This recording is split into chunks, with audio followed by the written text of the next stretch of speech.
Yeah,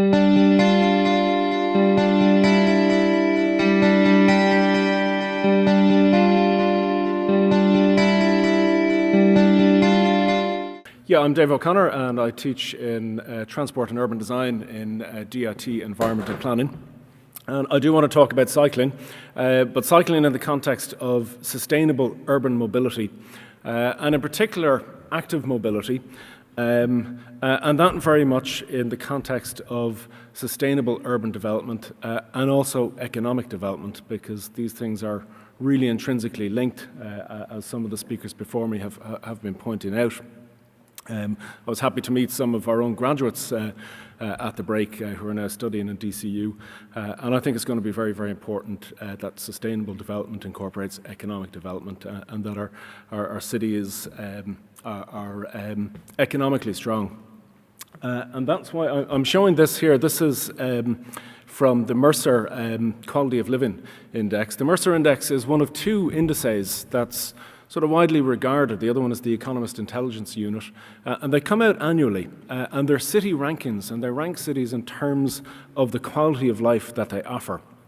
And they use criteria such as safety, such as public health, such as mobility, such as the cost of living, and mobility is an important factor. And it's interesting the type of cities that succeed. At the top of the list, I know it's a little bit hard to see, but it's cities like Vienna, it's cities like Zurich, it's cities like Munich and Dusseldorf and Melbourne, and it's always mid-sized cities like Dublin and cities that Dublin is competing with economically. And these indices are tracked, they're watched by foreign direct investors because they're looking for global talent, they're looking for where to locate and where they can get the best talent. And the best talent want to live in the cities that offer the best quality of life. We had the EA announcement in Galway, 90 jobs, a gaming company, and they said, we want to locate here because of the quality of life that Galway offers, and therefore we can get the best talent here. On the flip side of that, an Irish company, Havoc, also a successful gaming company, opened its two new research and development centres in Copenhagen and Munich. That's where the talent wants to go. So, just in the bottom right is how Dublin is doing. We've been slipping down the ranking, and various issues, maybe mobility, is a part of that. Now, I think it's important that this is how Dublin rates itself. And our other cities, Cork, Limerick, Galway as well. And I think that we can be one of the top 10. We're a mid-sized city, and we have absolutely incredible assets to offer in terms of quality of life. But there are some indicators that recently we haven't been doing well. And in terms of mobility, there's two indicator groups, two highly sensitive groups that in particular have been doing very, very bad. Children's mobility has suffered. This is the percentage of 12-year-olds, this is a report from the Institute of Public Health, who produce fantastic research, and they come in and guest lecture to our planning students. And in 1981, half of all Irish 12-year-olds walked or cycled to school. That's halved. And what's happened in this intervening time, so we've had a period of economic development, our cities have grown, we've become more car dependent, as Una's been talking about, and our streets and spaces have become less safe. So you have a vicious cycle. The bottom picture, incidentally, is not a picture from Dublin or Ireland, it's a picture from the Dutch National Cycle Policy. And in the Netherlands, just under 50% of children cycle to school, and less than 1 in 5 are driven. The other indicator group is women, and we've been performing very badly. Well, all of our cycling figures have been very, very poor. You can see the rate of decline, but there's been a growing gender gap opening up in cycling in Ireland. And that's a problem, and this is from research from a graduate of ours, and he went out and he did focus groups, he surveyed 1,000 people and did focus groups, and he found that the real issue, like for young people, for children, is safety. So we need to develop safe streets and safe cycle networks.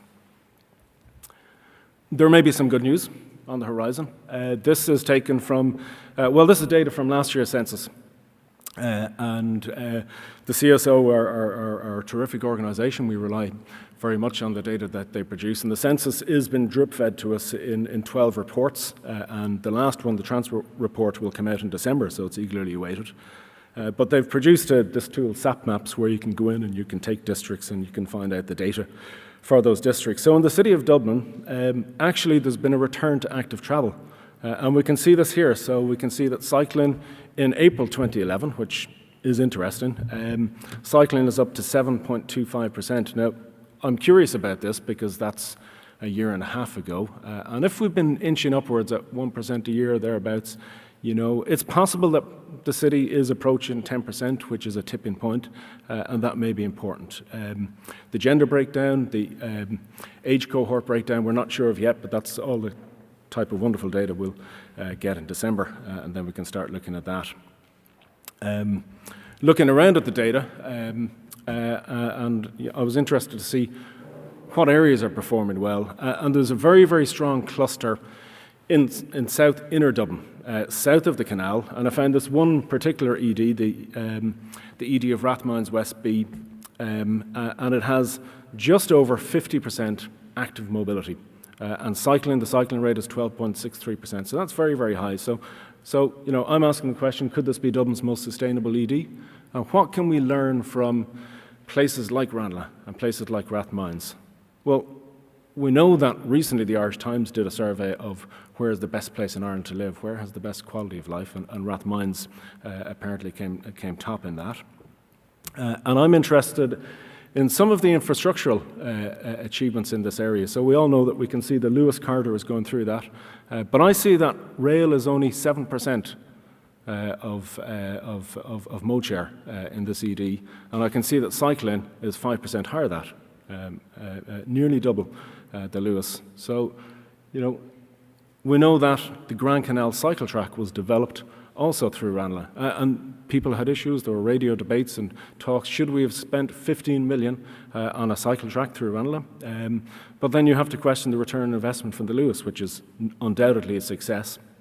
So the return on investment from investing in cycling and walking seems to be much, much higher, and maybe that's something that we should learn from. So here is the Canalway cycle route, and it's been a great success. There are, again, I'm listening to people talking about it in some of the debates, and I'm using it and watching it, and there are issues with some of the junctions, but I would say to have heart, that we're really, taking baby steps, and we're really finding our way in cycle design and cycle engineering. And there are issues at some of the junctions in terms of not conflicts between bikes and cars, actually between cyclists and pedestrians. So I think we can learn from these and continue to build better and better infrastructure. So here's quite a bit of data, and as a transport planner, I'm very happy to see this data. It's actually from the canal cordon count, and it was recently released by the National Transport Authority.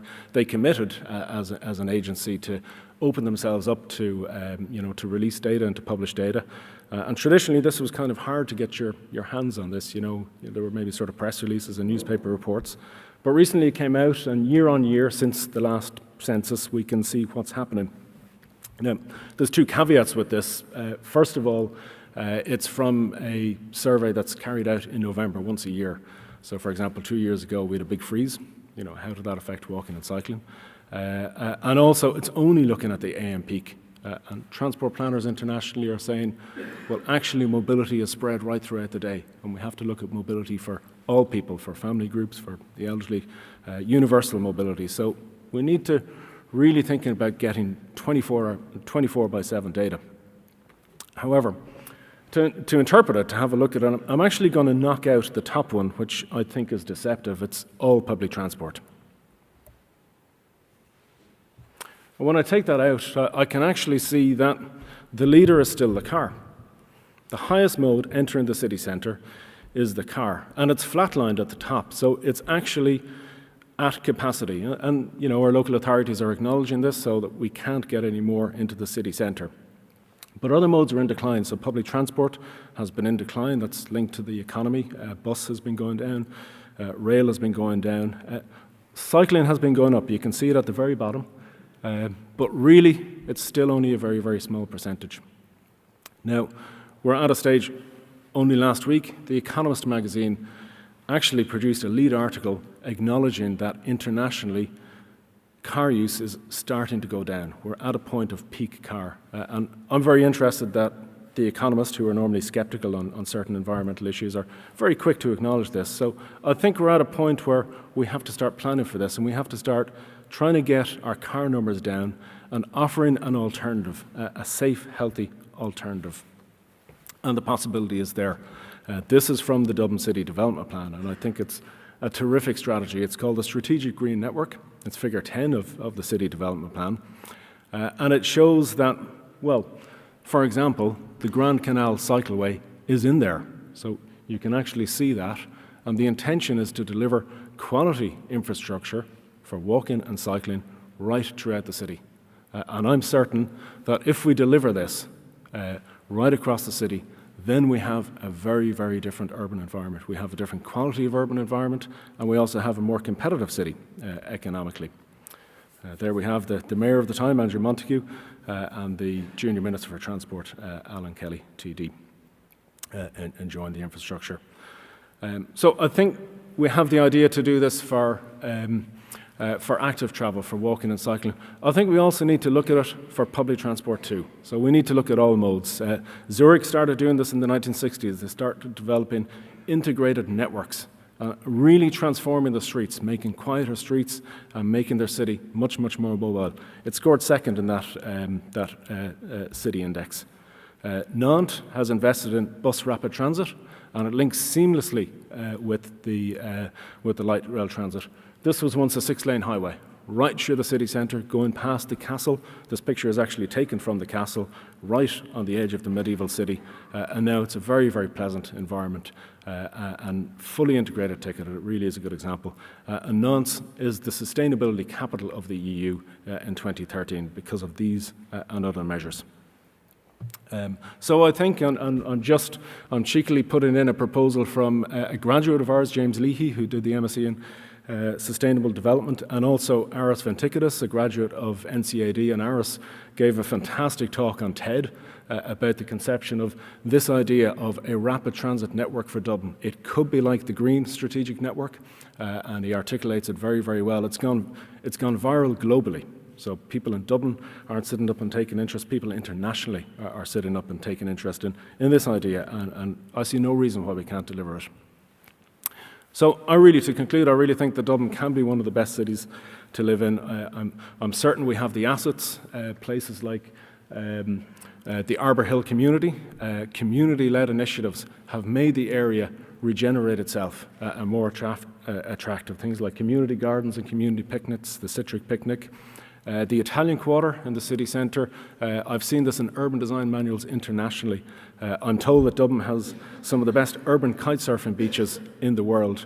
And recently I was involved with a colleague in an event called Parking Day, and groups of artists and